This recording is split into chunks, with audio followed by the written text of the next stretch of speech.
সোমবার রাতেই নিখোঁজের পোস্টার পড়ল দুর্গাপুর পূর্বের বিধায়ক রাজ্যের মন্ত্রী প্রদীপ মজুমদার ও বর্ধমান দুর্গাপুরের তৃণমূল সাংসদ কীর্তি আজাদের নামে। দুর্গাপুরের আসানসোল দুর্গাপুর উন্নয়ন পর্ষদের অফিসের দরজায় পোস্টার পড়ল। পোস্টার লাগালো বিজেপি নেতৃত্ব। দুর্গাপুর ডাক্তারি পড়ুয়ার সাথে এত বড় ঘটনা ঘটে গেল, কোথায় গেলেন তৃণমূলের এই দুই জনপ্রতিনিধি? প্রশ্ন বিজেপি নেতৃত্বের। আমি কাল থেকে দেখছি সারা দুর্গাপুরে কীর্তি আজাদ এবং প্রদীপবাবুর এগেনস্টে পোস্টার পড়েছে নিখোঁজ, সন্ধান চাই। এটা কেন বলছে মানুষ? তার একটাই কারণ, দুর্গাপুরে 3 দিন ধরে যে নারকীয় ঘটনা ঘটেছে, যে পৈশাচিক ঘটনা ঘটেছে, যে আমাদের উড়িষ্যার বোনটি রেপ হয়েছে, প্রদীপবাবুর এলাকা বা কীর্তিবাবুর এলাকার মধ্যে পড়ে কিছুটা। তারা কেন সামনে এলেন না? তারা কেন বাইট দিলেন না? তারা কেন মেয়েটির পক্ষে থাকলেন না? কেন ধর্ষণের বিরুদ্ধে কথা বলছেন না?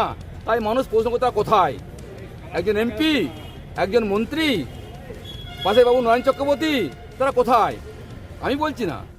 আমরা কি মারামারি করতে যাব? ফোনে পাল্টা প্রতিক্রিয়া রাজ্যের পঞ্চায়েত মন্ত্রী প্রদীপ মজুমদারের। এটা নিখোঁজের কিছু নেই। আমি যদি নিখোঁজ হই তাহলে কে আমি জানি না। আমরা এত বড় ঘটনা ঘটলো সেটা নিয়ে তো ওইখানে মারামারি করতে যাব না আমরা। আমি যেদিন খবর পেয়েছি সেদিন ভোর থেকেই আমি পুলিশের সঙ্গে যোগাযোগে আছি।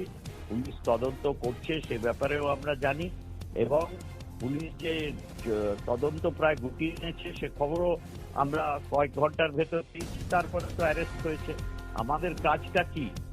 এবং সকালবেলায় এখন যেসব অতিরঞ্জিত খবর ছড়ানো হচ্ছে, আমার কাছে তো ওর বাবার আর মায়ের নিজের ভাষণের ক্লিপ আছে। সেখানে তো ওনারা নিজেরাই বলেছেন যে পুলিশ প্রশাসন আমরা আসার আগে থেকেই এখানে অনুসন্ধান শুরু করেছে। আমরা শুনেছি। তারপরে দেখেছি কিভাবে বিজেপির নেতারা ওর বাবাকে দখল করার চেষ্টা করছে। সেখানে কি দিয়ে আমরা মারামারি কৌশলিক স্তরে যাতে সঠিকভাবে তদন্ত হয় এবং আমরা অপরাধীর কে চিহ্নিত করে তাকে ধরা এবং তার উপযুক্ত শাস্তি যত তাড়াতাড়ি দেওয়া যায় তার ব্যবস্থা করা, এইটাই আজ হচ্ছে আমাদের লক্ষ্য। সেটা আমি পুলিশের সঙ্গে নিরন্তর যোগাযোগ রেখেছি। প্রশাসনের যা কর্তব্য সে সম্বন্ধে সচেতন করেছি। যদি সরকারি হাসপাতাল হতে হয় তো আমরা নিজেরাও সেখানে উপস্থিত থাকতাম।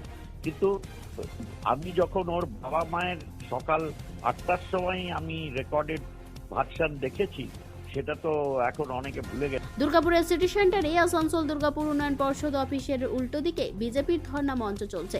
সেই ধর্ণা মঞ্চ থেকেই কর্মীরা এসে এই নিখোঁজের পোস্টার লাগায় এডিডিএ অফিসে। এরপরেই শুরু হয় শাসক বিরোধী রাজনৈতিক তরজা। দুর্গাপুর থেকে অনুরাধা সেনগুপ্তর রিপোর্ট, খাঁটি খবর।